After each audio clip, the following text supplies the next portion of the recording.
వందనాలు. అందరికీ ప్రేమ వందనాలు. ఉదయకాల సమయంలో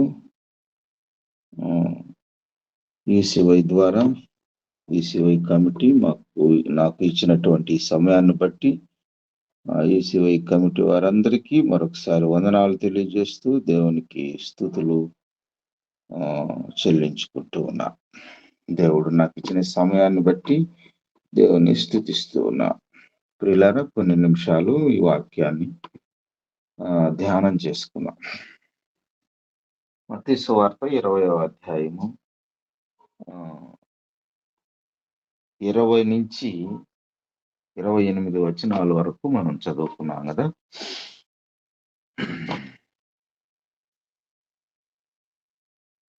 ప్రియులారా, ఒక మాట చదివి నేను ప్రార్థన చేస్తాను. అలాగే లాస్ట్ వచనం 28వ వచనం, అలాగే మనిషి కుమారుడు పరిచారం చేయించుకున్నట్టుకు రాలేదు గాని పరిచారము చేయుటకును అనేకులకు ప్రతిగా విమోచన క్రయధనముగా తన ప్రాణమును ఇచ్చుటకును వచ్చినని చెప్పాను. ప్రేమ గల తండ్రి, కృప కలిగిన రాజా, వందనాలు, స్తోత్రాలు. మహాకృప చేత మమ్మల్ని అందరినీ కనికరిస్తూ కాపాడుతూ ఉన్నందుకు స్తోత్రాలు. వాక్యం చెప్పటానికి నన్ను సిద్ధం చేసినందుకు స్తోత్రాలు. మీరే తోడుగా ఉండండి. నా మాటలు కాదు కానీ తండ్రి, మీ మాటలు మీ ఆత్మ చేత నడిపించి అనేకులకు ప్రయోజనకరమైన మాటలు వినిపించమని సహాయం చేయి. యేసయ్య పరిశుద్ధ నామములో స్తుతించి ప్రార్థన చేసి వేడుకుంటున్నాము తండ్రి. ఆమేన్. ఆమేన్. ఆమేన్. ఆమేన్.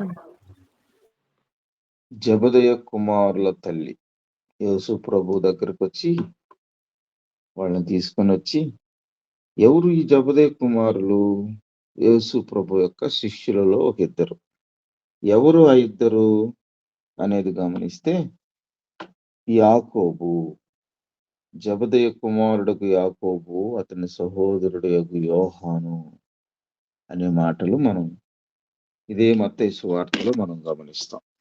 శిష్యుల పేర్లు చదువుకునేటప్పుడు ఇదే మత్తయి సువార్తలో 10వ అధ్యాయంలో ఉంటుంది. 10వ అధ్యాయము 2వ వచనంలో మనం గమనిస్తాం. ఏమని? జబదయ కుమారుడగు యాకోబు, అతని సహోదరుడగు యోహాను అనే విషయము ఆ 12 మంది శిష్యుల గురించి మాట్లాడుతూ ఉన్నప్పుడు ఆ పేర్ల దగ్గర అక్కడ ఉంటాయి. కాబట్టి ఆ జబదయ కుమారుల యొక్క తల్లి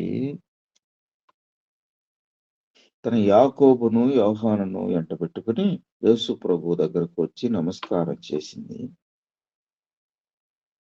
ఒక మనవి చేసింది. నీవేం కోరుచున్నావని ఆయన అడిగినప్పుడు అందుకామె, నీ రాజ్యమందు నా ఇద్దరు కుమారులు నీ కుడి వైపున ఒకడు, ఎడమ వైపున ఒకడు కూర్చుండమని సెలవిచ్చింది. ఆయనతో చెప్పింది. వెంటనే యేసుక్రీస్తు ప్రభు అంటున్నాడు, అందుకు యేసు, మీరేం అడుగుచున్నారో మీకు తెలియదు. నేను త్రాగబో గిన్నెలోనిది మీరు తాగగలరా అన్నప్పుడు మేము కూడా తాగగలము అన్నారు. ఆయన, మీరు నా గిన్నెలోనిది త్రాగుదురేమో గాని నా కుడి వైపును ఎడమ వైపును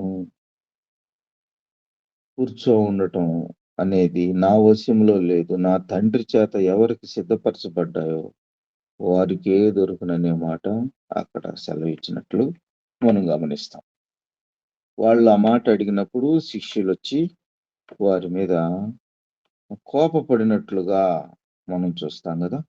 24వ వచనంలో తక్కిన 10 మంది శిష్యులు ఈ మాట విని ఆ ఇద్దరు సహోదరుల మీద కోపపడిరి.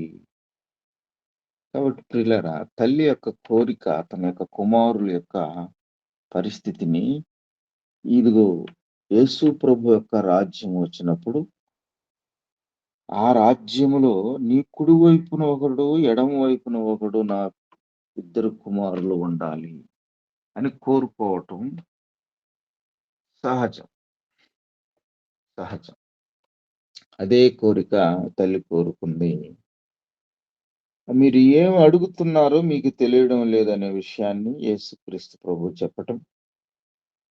ఆ పక్క, ఈ పక్క నా వశంలో ఉండడం అనేది నా వశంలో లేదు. తండ్రి అభీష్టకరమైన విషయం అది అని అడిగినప్పుడు శిష్యులు కోపపడటం అనే విషయాన్ని మనం ఇక్కడ పరిశీలిస్తూ ఉన్నాం. గమనిస్తూ ఉన్నాం కదా! సరే, ఈ మాటలు సహజంగా మనకు చదువుకుంటా ఉన్నప్పుడు అర్థమవుతూ ఉన్నాయి.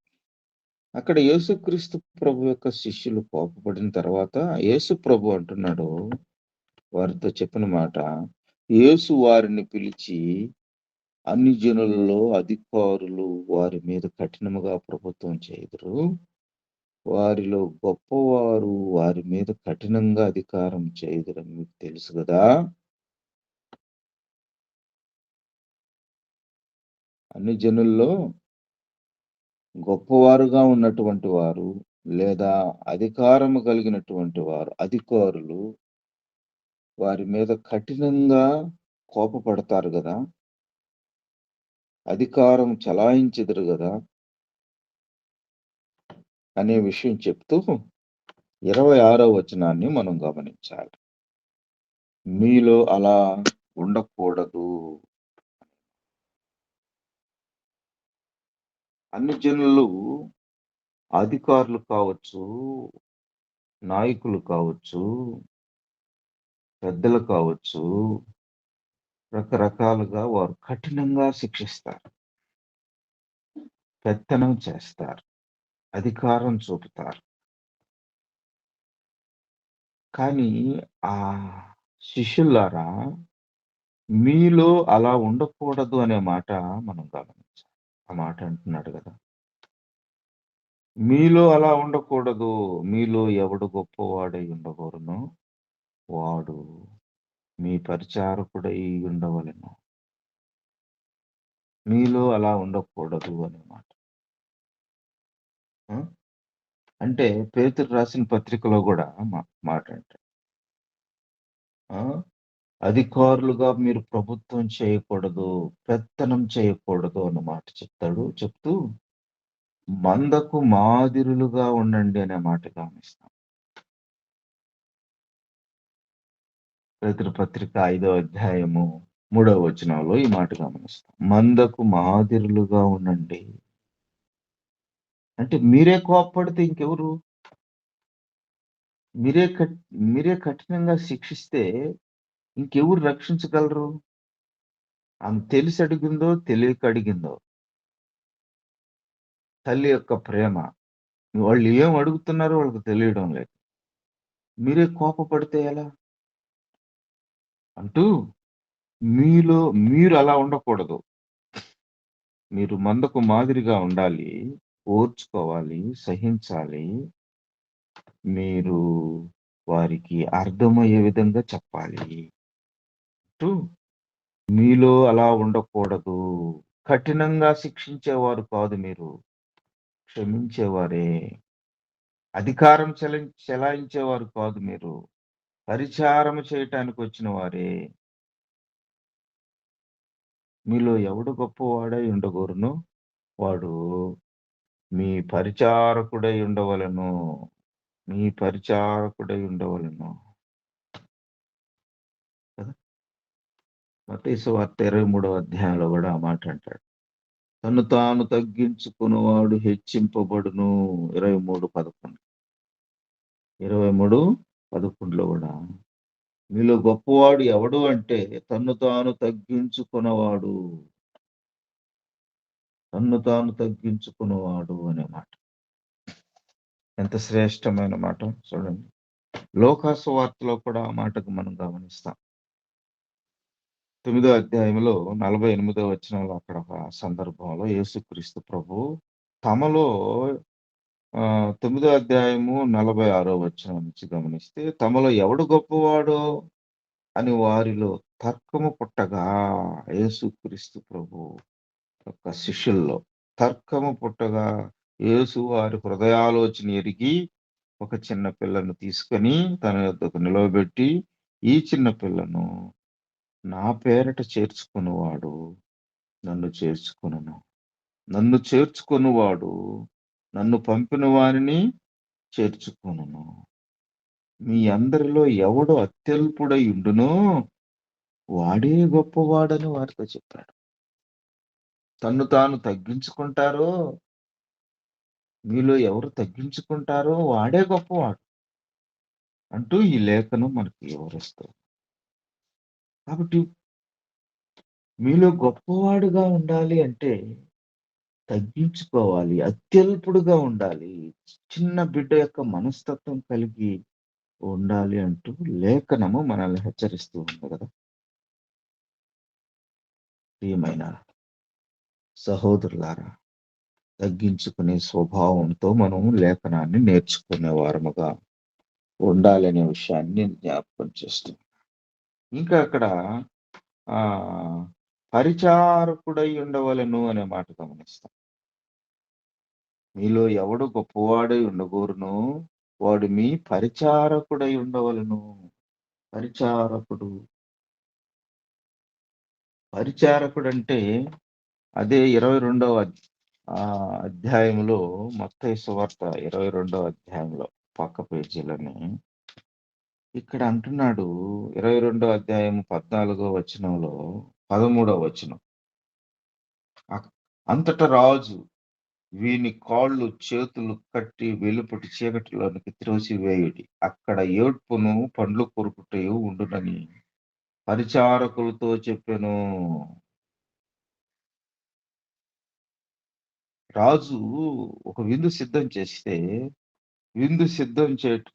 విందుని ఆరగించటానికి ఆ పెండ్లి విందుకి రాకుండా అనేకులు రకరకాల కారణాలు చెప్తారు. చెప్పిన తర్వాత అనేక రాజ వీధుల్లో రాజ మార్గాల్లో పోయి పిలిచినప్పుడు కొంతమంది వస్తారు ఆ విందుకి. ఆ విందులో కూర్చుంటాడు ఒకతను, పెండ్లి వస్త్రము లేకుండా కూర్చుంటాడు. అప్పుడు రాజు వస్తాడు. రాజు కూర్చున్న వారందరిని చూసినప్పుడు ఒకళ్ళ దగ్గర ఒకడు పెండ్లి వస్త్రం ధరించుకొనక కూర్చో ఉంటాడు భోజనానికి, విందుకు కూర్చో ఉంటాడు. అప్పుడు అంటాడు, స్నేహితుడా, పెండ్లి వస్త్రము లేక ఇక్కడ ఎలాగ వచ్చుతావి అని అడుగగా వాడు మౌని అయి ఉండెను అనే మాట గమనిస్తాం. 13వ వచనంలో అంతట రాజు వీని కాళ్ళు చేతులు కట్టి వెలుపటి చీకటిలోనికి త్రోసివేయండి, అక్కడ ఏడ్పును పండ్లు కొరుకుటయు ఉండునని తన పరిచారకులతో చెప్పాను. చెప్పింది చేసేవాడు పరిచారకుడు. చెప్పింది చేసేవాడు మాత్రమే పరిచారకుడు. ఇక్కడ పరిచారకులు రాజు చెప్పినట్లు వాడిని తీసుకొని కట్టి ఆ యొక్క అక్కడ ఏడ్పు వెలుపటి చీకటిలో వేసేసారు, త్రోసివేయండి అన్న. కాబట్టి రాజు చెప్పింది చేసిన వాళ్ళు, దేవుడు చెప్పింది చేసేవాళ్ళు పరిచారకులు. కాబట్టి యేసుక్రీస్తు ప్రభు చెప్పే మాట ఏంటంటే పరిచారకుడై ఉండవలెను అనే మాట గమనిస్తాం కదా. 26వ వచనంలో ఎవడు గొప్పగా ఉంటాడో వాడు మీ పరిచారకుడై ఉండవలెను అనే మాట. 27వ వచనాన్ని చదువుతూ ఉన్నాను. 20వ అధ్యాయము మత్తయి సువార్త 27వ వచనం. మీలో ఎవడు ముఖ్యుడై ఉండవలనో వాడు మీ దాసుడై ఉండవలెను. మీ దాసుడై ఉండవలెను. పరిచారకుడు అనే మాట గమనిస్తే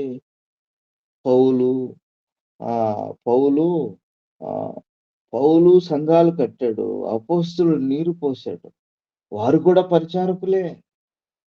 కొరింథీ పత్రికలో చదువుతాం, 1 కొరింథీ 3:5 వచనాన్ని చదువుతాం.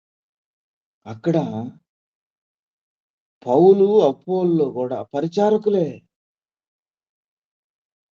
కోపపడిన వారు కాదు, పరిచర్య చేసేవాళ్ళు, దేవుని సంఘాలను కట్టిన వాళ్లే, కానీ పరిచర్య చేసిన వాళ్ళు. ఇలాగ పరిచర్య చేసిన వారు గొప్పవారు అనే మాట మనం నేర్చుకోవటానికి సిద్ధపడాలి. ఇక్కడ అంటున్నాడు, మీరు దాసులై ఉండండి.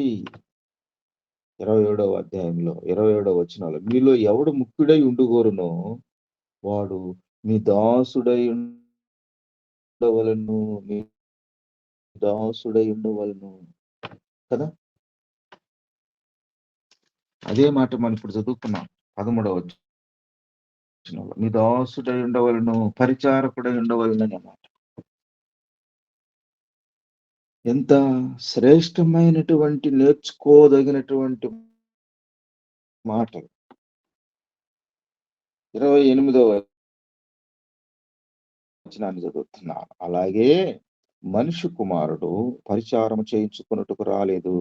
అలాగే మనిషి కుమారుడు పరిచారము చేయించుకొనుటకు రాలేదు గాని పరిచారము చేయుటకు వచ్చాడు అని ఈ మాటలు గమనించాలి. అలాగే పరిచారము చేయుటకు వచ్చాడు. యేసుక్రీస్తు ప్రభు పెత్తనం వచ్చాడు. అందరినీ స్వస్థత చేయటానికి వచ్చాడు. అందరినీ రక్షించటానికి వచ్చాడు. అందరినీ కాపాడటానికి వచ్చాడు. అందరినీ క్షమించటానికి వచ్చాడు. అనేకులను రక్షించటానికి వచ్చినాడు. అందుకనే ఆయన ఈనాడు గొప్పవానిగా, పరిశుద్ధుడుగా, దేవుడుగా, జ్ఞానిగా, చరిత్రను సృష్టించిన వాడుగా, యేసుక్రీస్తు ప్రభు పరిచర్య చేసిన వాడుగా. నేను కడిగే ఈ యొక్క పరిచర్యలో నేను మీకు కాళ్ళు కడగకపోతే నాలో మీకు పాలు పంపులు ఉండవు అని పేతురుని హెచ్చరించినాడు. పేతురు అన్నప్పుడు, అయ్యో నా కాళ్ళు నువ్వేందయ్యా కడిగేది అన్నప్పుడు, సాతాను యొక్క ప్రేరేపణ నాలో, సాతాను యొక్క ప్రేరేపణతో ఆ మాట అన్నాడు పేతురు. నేను కడగకపోతే నాలో మీకు పాలు పంపులు లేవు అన్నాడు. అప్పుడు తన్ను తాను తగ్గించుకొని పరిచర్య చేసినటువంటి వాడు యేసుక్రీస్తు. ఈ శిష్యులతో అంటూ ఉన్నాడు అన్నమాట, ఇలాగ చేయాలి. అందుకని 28వ వచనం అంటున్నాడు, అలాగే మనిషి కుమారుడు పరిచారము చేయించుకొనుటకు రాలేదు గాని పరిచారము చేయుటకును వచ్చాడు. అనేకులకు ప్రతిగా విమోచన క్రయధనముగా తన ప్రాణమునిచ్చుటకు వచ్చినాడనే విషయాన్ని జ్ఞాపకం చేస్తూ, పరిచారము చేయుటకు 22వ లోకాసు వార్త 22వ అధ్యాయంలో ఒక మాట చదువుకోవచ్చు. లోకాసు వార్త 22వ అధ్యాయంలో 27వ వచనంలో కూడా మాట అంటాడు కదా. 22:27 ఇప్పుడు ఏమంటాడంటే, గొప్పవాడెవడు? భోజన పంక్తిని కూర్చుంటువాడా, పరిచర్య చేయువాడా? ఎవడు గొప్పవాడు? భోజన పంక్తిని కూర్చుండువాడా, పరిచర్య చేయువాడా? పంక్తిని కూర్చుండువాడే కదా, భోజన పంక్తిని కూర్చుండేవాడే కదా గొప్పవాడు అంటూ, ఆయనను అడే కదా, ఆయనను నేను మీ మధ్య పరిచర్య చేయువాని వలె ఉన్నాను. నేను మీ మధ్య పరిచర్య చేయువాని వలె ఉన్నాను. నువ్వెలా ఉన్నావు అనే విషయాన్ని గమనించుకోవాలి. నువ్వు నేను పరిచర్య చేయగలిగే వారముగా ఉన్నామా? యేసుక్రీస్తు ప్రభువు చెప్పిన మాదిరి. ఎవడు గొప్పవాడు? భోజనం తిని గమ్ముగా వెళ్ళిపోయేవాడేనా గొప్పవాడు? వడ్డించేవాడు కాదా? పరిచర్య చేసేవాడు కాదా? చిమ్మేవాడు కాదా? వాటర్ పోసేవాడు కాదా? అంతా కష్టపడి పనిచేసిన వాడు కాదా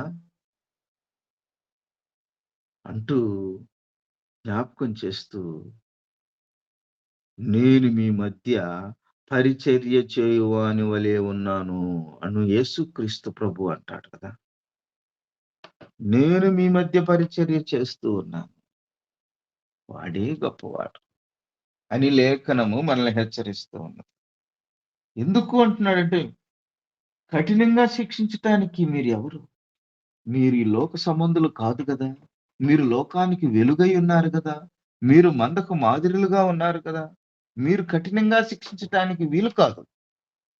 అది లోక అధికారులు, లోక ప్రభుత్వం చేస్తారు.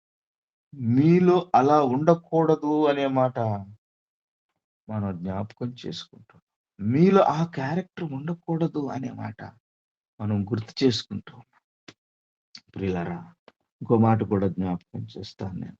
యెషయా గ్రంథాల్లో మనం గమనిస్తే యేసుక్రీస్తు ప్రభువు చెప్పినటువంటి మాటలు, యేసుక్రీస్తు ప్రభు యొక్క ప్రవచనాలను మనం గమనిస్తే యెషయా గ్రంథం 53వ అధ్యాయంలో ఈ మాటలు మనకు లేదంటే ఇంకొక మాట మత్తయి సువార్త 26వ అధ్యాయము, మత్తయి సువార్త 26వ అధ్యాయము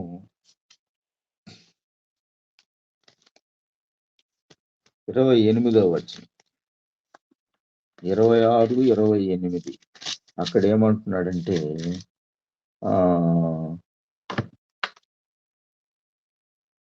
ఇది నా రక్తము అనగా పాప క్షమాపణ నిమిత్తము అనేకుల కొరకు చిందింపబడుచున్న నిబంధన రక్తము. ఎవరి కొరకు? ఎవరి కొరకు? అనేకుల కొరకు.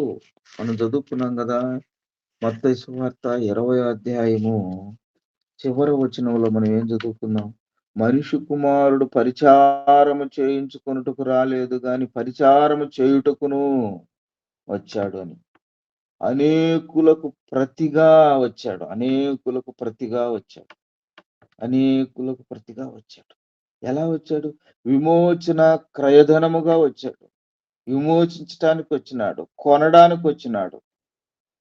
తన్ను తాను తగ్గించుకొని శిక్షను అనుభవించి అనేకులకు ప్రతిగా అనే మాట మనం గమనిస్తాం.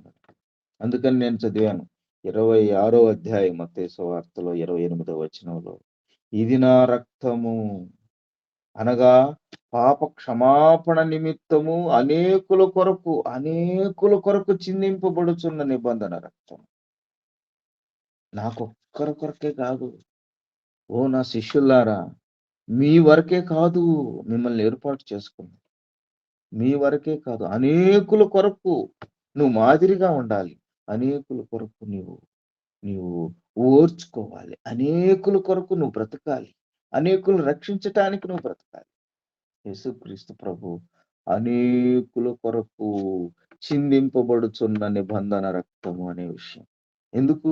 పాప క్షమాపణ నిమిత్తం. ఎదుటి వ్యక్తి యొక్క పాపాన్ని కలిగేటటువంటి మారు మనసు అనుభవాలు, రక్షణ నీలో రావాలి అని జ్ఞాపకం చేస్తూ అనేకులకు చిందింపబడుతున్న పాప క్షమాపణ జ్ఞాపకం చేసుకోండి. ఇదే మాటను యెషయా గ్రంథంలో అనేక సందర్భాలలో మనకు వివరిస్తూ ఉన్నాడు కదా. ఏమని? అనేకుల కొరకు అనే మాట గమనిస్తే చూడండి 53:11 వచనం. అతడు తనకు కలిగిన వేదనను చూచి తృప్తి నందును. నీతిమంతుడైన నా సేవకుడు జనుల దోషములను భరించి తనకున్న అనుభవ జ్ఞానము చేత అనేకులను నిర్దోషులుగా చేయును. ఎంత శ్రేష్టమైన మాట! నీతిమంతుడైనటువంటి నా సేవకుడు జనుల దోషములను భరించి తనకున్న అనుభవ జ్ఞానము చేత అనేకులను నిర్దోషులుగా చేస్తాడు. ఎలా చేస్తాడు? ఓర్చుకోవడం ద్వారా. ఆ శిష్యులు ఆ జబదయి కుమారుల మీద కోపపడి కఠినంగా శిక్షిస్తే ఎట్లా? దుష్టులు కదా, అన్యులు కదా, అధికారం కలిగిన వారు కదా శిక్షించేది. ఓర్చుకున్నప్పుడు వారిని సరిదిపెట్టి వారిని మంచి మార్గంలోకి వారిని తీసుకురాగలిగేవాడే నీతిమంతుడు. నీతిమంతుడైన నా సేవకుడు చూడండి, జనుల దోషములను భరించాడు. తనకున్నటువంటి రక్షణ అనుభవ జ్ఞానము చేత అనుభవ జ్ఞానమే రక్షణ అని చేత అనేకులు నిర్దోషులుగా చేస్తా ఉన్నాడు. జ్ఞాపకం చేసుకోండి. ఇంకా కింద వచనాల్లో అంటాడు, ఎలయనగా మరణము పొందినట్లు అతడు తన ప్రాణము ధారపోసెను. తన ప్రాణాన్ని ధారపోసాడు. అతిక్రమం చేయువారిలో ఎంచబడిన వాడాయను. అనేకుల పాపమును భరించుచు తిరుగుబాటు చేసిన వారిని గురించి విజ్ఞాపన చేసెను. మాటలు గమనించాలి. అనేకుల పాపమును భరించాడు.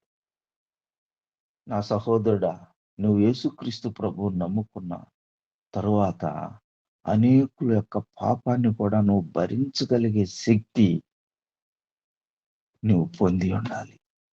అలాంటి అనుభవం గుండా నువ్వు వెళ్ళినప్పుడు లేఖనాన్ని అర్థం చేసుకోగలిగిన వ్యక్తివిగా ఉంటావు. అనేకుల యొక్క పాపాన్ని భరించే వ్యక్తిగా. ఇక్కడ ఏమంటున్నాడంటే, తిరుగుబాటు చేసిన వారిని గురించి విజ్ఞాపన చేసెను. నీకు వ్యతిరేకంగా ఎవరైనా మాట్లాడితే వారి గురించి ప్రార్థన చేసి క్షమించే వ్యక్తివిగా ఉండాలి అనేది మనం నేర్చుకోవాలి. యేసుక్రీస్తు ప్రభువు మందకు మాదిరిగా ఉండి ఈ లేఖనాల యొక్క నెరవేర్పును భూలోకంలో నెరవేర్చి చూపించిన వాడట. కనుకనే మనకు రక్షణ, పాపక్షమాపణ, పరలోక భాగ్యం. అప్పుడే కదా నీవు గొప్పవానిగా మిగిలిపోతావు. నువ్వు గొప్పవానిగా ఆ ఉంటావు అనే విషయాన్ని నేను జ్ఞాపకం చేస్తూ ఉన్నాను. సహోదరుడా, సహోదరి, నేను ముగిస్తాను. అనేకుల కొరకు తన ప్రాణమును ఇచ్చుటకును వచ్చెను. యేసుక్రీస్తు ప్రభు అంటున్నాడు, మనిషి కుమారుడు పరిచారము చేయించుకున్నట్టుకు రాలేదు గాని పరిచారము చేయుటకు అనేకులకు ప్రతిగా విమోచన క్రయధనముగా తన ప్రాణాన్ని ఇచ్చుటకు వచ్చాడు. ప్రాణమును ఇచ్చుటకు వచ్చినాడు. అక్కడే ఆ మాట చదువుకుందాం. 53వ అధ్యాయం యెషయా 10వ వచనాన్ని గమనిస్తే, అతని నలుగుగొట్టుటకు యెహోవాకు ఇష్టమాయను అనే మాట. ఆయన అతనికి వ్యాధి కలుగు చేసినాడు. అతడు తన్ను తాని అపరాధ పరిహారార్థ బలిగా చేయగా అతనికి సంతానము కలుగును.